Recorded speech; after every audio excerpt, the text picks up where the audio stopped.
जय हिंद दोस्तों, आप सब लोग जानते हैं कि यूपी पुलिस का एग्जाम किस हद तक लीक हुआ है, कितना लीक हुआ है, कितने लाखों बच्चों तक ये लीक पेपर पहुंचा और कितने लाखों बच्चों ने उस पेपर को अटेम्प्ट किया और वहां पर कितना स्कोर किया, वो बाद की बात है। ये बात तय हो चुकी है दोस्त कि पेपर आपका लीक हो चुका है और कल भी आपको वीडियो बना के बात बताएगी कि चारों शिफ्ट जो है आपकी दोस्त फिर से होनी चाहिए, यानी कि यूपी कांस्टेबल की भर्ती फिर से होनी चाहिए। क्योंकि ऐसा नहीं हो सकता कि हम ये बोले किसी से कि भाई second shift second shift second shift, क्योंकि इससे दोस्त नुकसान सबका हो चुका है। फर्स्ट शिफ्ट के बच्चा जो मेहनत से एग्जाम दे के आया, या सेकंड शिफ्ट में ये जिस बच्चे ने दिन रात जाग के मेहनत की, उसको ये गाइड किया गया कि भाई आप लोगों को अपनी आवाज उठानी है, अपनी मांग आपको प्रशासन तक पहुंचानी है, और जिसके लिए आज का ऑनलाइन प्रोटेस्ट का एक दिन कल की वीडियो में भी बताया गया। बाकी साथी अध्यापकों ने, हर एक प्लेटफॉर्म के टीचर ने आप लोगों का साथ दिया और आप लोगों को गाइड किया कि भाई कैसे आप लोग अपनी बात प्रशासन तक पहुंचाए और मुख्यालय लखनऊ तक आप लोग अपनी बात पहुंचाए, जिससे एक फर्क देखने को मिलेगा। आप लोगों को ने कल दोस्त मैं आपको बताऊं कि जो आप लोगों को हैशटैग दिया गया ट्विटर पर, और उसके साथ में आप लोगों ने आज भी उसको ट्रेंड कराया, यूपी पुलिस री एग्जाम 1.58 मिलियन पोस्ट हैं आपके, और यहाँ पर यूपी पुलिस पेपर लीक के लिए भी 3.44 मिलियन है। यानी कि प्रशासन तक तो बात पहुंच चुकी, ऑनलाइन के माध्यम से जो बात पहुंचानी थी वो बात पहुंच चुकी। दूसरी बात आई थी कि जनप्रतिनिधियों को दोस्त आपका ज्ञापन दे के आना है। जनप्रतिनिधियों को ज्ञापन देने पहुंचे बहुत सारे बच्चे, बहुत सारे जनप्रतिनिधि कई जगह से मौजूद नहीं थे। बहुत सारे जनप्रतिनिधियों ने उसको एक्सेप्ट किया और छात्र वहां पर काफी संख्या में पहुंचे, भारी संख्या में पहुंचे। यानी कि आप लोगों की बात पहुंची शासन तक, और उसका दोस्त एक छोटा सा प्रभाव देखने को मिला। सब लोगों ने, विपक्ष के सभी नेतागणों ने, सब लोगों ने इसके लिए जहां जहां पर भी बात उठाई जा सकती थी वहां पर बात उठाई। ठीक है। और फिर आपका ये वो लेटर है साथी जो आपका विधायकों को छात्रों ने दिए जाकर के, ये सब प्रोसेस छात्रों ने किया, जो उनको कल गाइड किया गया कि भाई आप लोग अपनी बात को पहुंचाएंगे तो जरूर कुछ प्रभाव देखने को मिलेगा।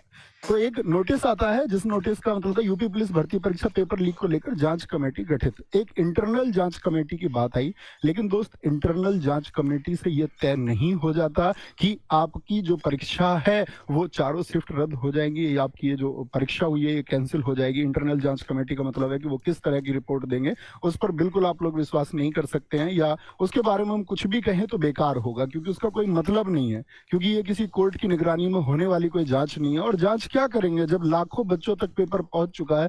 तो इतने लाखों बच्चों की किस किस के माध्यम से ना जाने किस किस ने शेयर किया, तो इतनी तो हम सब लोग जानते हैं कि दोस्त उन सबको पकड़ पाना ये बहुत मुश्किल है। आप किसी सॉल्वर को पकड़ सकते हैं, किसी दलाल को पकड़ सकते हैं, लेकिन उस दलाल की वजह से परीक्षा पर जो प्रभाव हुआ और मास स्केल में जो लाखों छात्रों को उसने प्रभावित किया है, जिन लाखों घरों को उसने प्रभावित किया है, उसको कभी भी आइडेंटिफाई हम नहीं कर सकते। ये बात तो तय हो जाती है, यानी कि इंटरनल जांच कमेटी। लेकिन आप लोगों ने जो प्रोसेस को फॉलो किया उसकी वजह से क्या है कि एक प्रभाव देखने को आप लोगों को मिला।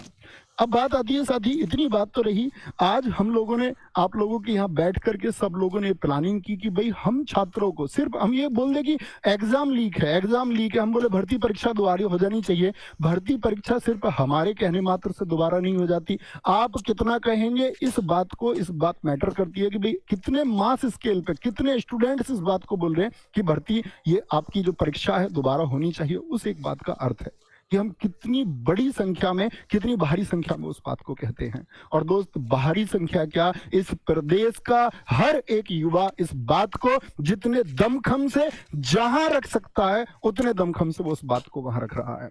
अब बात आती है साथी कि इस दमखम की बात को तो हमने रख दिया, आज रख दिया, अब हम कल क्या करने वाले हैं, कल क्या होगा। क्या ये जो जंग शुरू हुई, ये जो नकल माफियाओं के खिलाफ साथी जो प्रक्रिया होनी चाहिए, प्रशासन की जितनी शक्ति उनके खिलाफ होनी चाहिए, क्या प्रशासन उनके खिलाफ हो पाएगा, या हमेशा छात्र परीक्षा देके यूं ही रोते रहेंगे।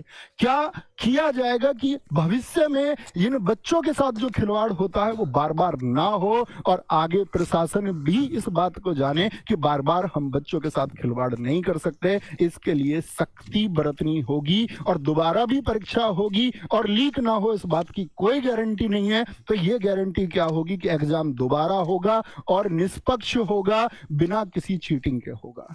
तो दोस्त यहां पर मैं आपको एक बात बता देना चाहता हूं कि आरडब्ल्यूए टीम जिसने आपसे बोला, और मैं अपने सारे साथी, सारे प्लेटफॉर्म पर जितने भी साथी अध्यापक हैं, हर एक छात्र से भाई हाथ जोड़ के निवेदन करता हूं कि हम लोग आपका सिकंदराबाद जिला बुलंदशहर से एक सीएम ज्ञापन यात्रा के लिए चलने वाले हैं। भाई मैं पैदल चलने वाला हूं, इतनी बात याद रख लेना, पैदल चलूंगा तो लखनऊ जाके रुकूंगा और लखनऊ जाके रुकेंगे तो ये परीक्षा दोबारा होके रहेगी। और इसमें आप लोग को क्या योगदान हो सकता है, आप लोग किस तरह से उसमें शामिल हो सकते हैं, क्योंकि भाई ये आपकी यात्रा है, आपकी यात्रा है। हम लोगों ने साथ पढ़ा है, हम लोगों ने रातों को जाग के पढ़ा है, हम लोगों ने वर्षों तक मेहनत की है, लगातार मेहनत की है। जो दर्द तुम्हारा होगा, कहते हैं कि जब परीक्षा होती है कि वो बच्चे की परीक्षा नहीं होती, वो एक अध्यापक की परीक्षा भी होती है, क्योंकि उससे उसको खुशी मिलेगी कि कितने बच्चों का सिलेक्शन हुआ,